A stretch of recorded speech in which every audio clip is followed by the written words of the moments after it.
안녕하세요. 정필 이지영 변호사입니다. 최근에 뉴스 기사들 보면요. 하자 기획소송 확산 우려, 불필요한 하자 소송, 건설사, 부담 가중 이런 부분들이 굉장히 많이 뉴스 기사에서 이렇게 등장하는 거 보실 수 있을 거예요. 근데 이제 최근 이런 하자들이 정말 과연 사실일까? 이런 기획소송이라고 말하는 것이 과연 맞을까에 대해서 이야기해 보려고 합니다. 우선은 건설사 입장에서 봤을 때 수백 수천 세대가 원고로 해서 같이 소송을 제기하는 게 굉장히 부담일 수는 있어요. 다만 이거는 변호사 혼자서 꾸미기 위해서 이런 행동을 하는 건 아니고요. 집합건물법이나 민법, 담보 책임에 관한 민법법을 규정하는 집합건물법이나 또 공동주택법 모든 법 조항들에서 실질적으로 이런 하자보조 청구할 수 있는 근거를 마련하고 있고요. 만약 이것이 공동소송이 아니라고 하면 아파트의 공용 부분에 하자가 발생했는데 이 부분을 혼자서 청구한다고 했을 때 그 공용 부분에 대한 비용이 어차피 개인이 받는 금액이 아니잖아요. 그럼 결국은 입주민 전체가 대응을 하실 수밖에 없고, 또 여기에서 소송하실 때 들어가는 감정비용, 인지송달료 같은 금액이 굉장히 많은데 그걸 개인 혼자가 건설사 상대로 싸워서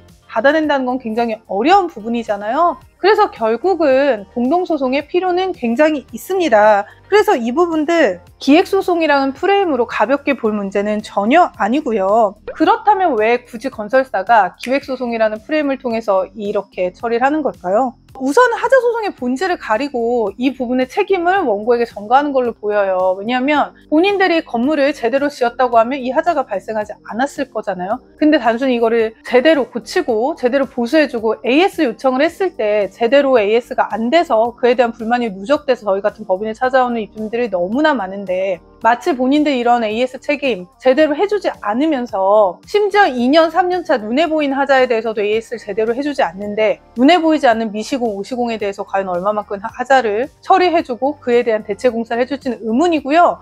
결국 건설사들이 이러한 기획소송이라는 프레임을 가지고 하자소송에 대한 불신을 가져오는 것에 대해서는 굉장히 우려스럽다고 생각을 하고요. 그래서 결국 우리나라에서 법에서는 제척기간, 분쟁조정 절차, 감정제도 등 입주민들이 하자 처리를 제대로 요청했을 때 안 되는 경우에는 청구할 수 있는 절차들이 마련되어 있기 때문에요. 이에 대한 입주민의 정당한 권리 활용하셔서 잘 처리하시기 바랍니다. 네, 감사합니다.